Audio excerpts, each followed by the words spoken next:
Stephen Eskinazi, thanks ever so much for joining us today. Delightful news that we announced recently that you've signed a contract extension. Congratulations. Thanks so much. That's obviously signed a short-term deal last year, so over the moon to be able to put in some performances there.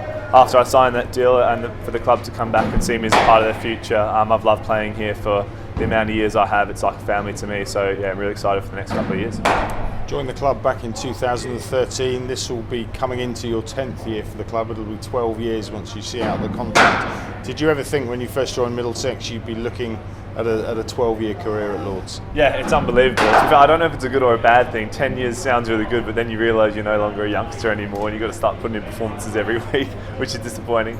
I'm absolutely over the moon. And I think obviously, people talk a lot about the ground and the history of Middlesex, but for me it's the people here, the coaches, the players. They're the reason why I've committed my future, really. I love playing with these guys. They bring out the best in me, and I really feel like I can add some value going forward, hopefully on the field and off the field, and bring a talented group of youngsters forward.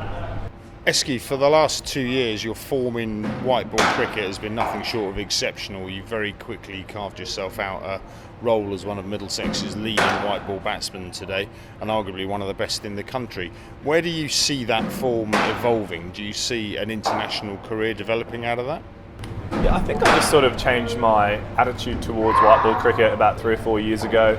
I had a look around the country and had a look at who's playing the most effective white ball cricket. Obviously very lucky to be playing with the likes of Sterlo and Morgie and Malla and those players here. So I guess I just looked around and thought, I'm miles away from these guys, and I guess I had nothing to lose.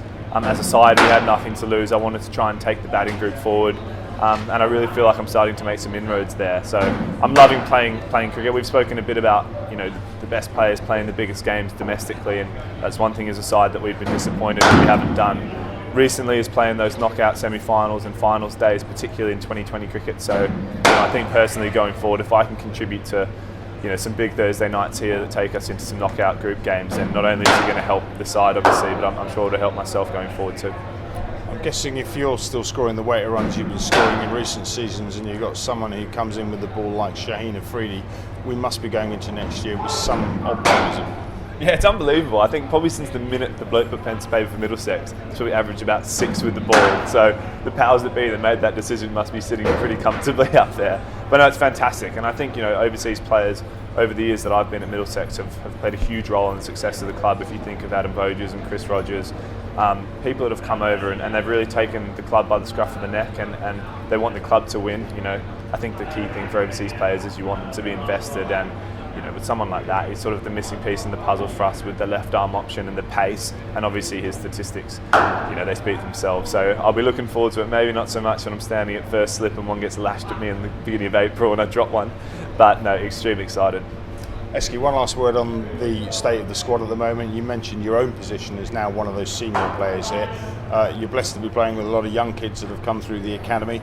How do you see it as one of those senior players now compared to all the sides you've played in over the 10 years in Middlesex? Yeah, it's interesting. I think it would be naive of us to think we're going to go and win all 3 competitions, even though that's exactly what we're trying to do. But we definitely have a lot of improvement to do, and I think we showed signs towards the back end, both in the one-day competition and 4-day cricket, that we have domestically some of the better players going around. And these young guys, I said it in a T20 interview last year, they're not here to make up the numbers.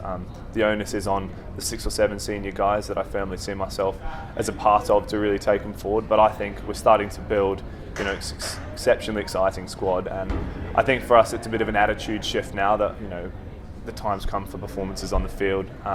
We're extremely excited that this kind of new era going forward is going to gel with the personalities and the type of player that we have in this group. And the only thing we're disappointed about is that it's still a couple of months away, but yeah, we're raring to go. Good to hear, Esk. Well, mate, thanks ever so much for your time. Congrats on the new deal, and good luck over the winter ahead, and we look forward to seeing you back out there in April. Thanks so much.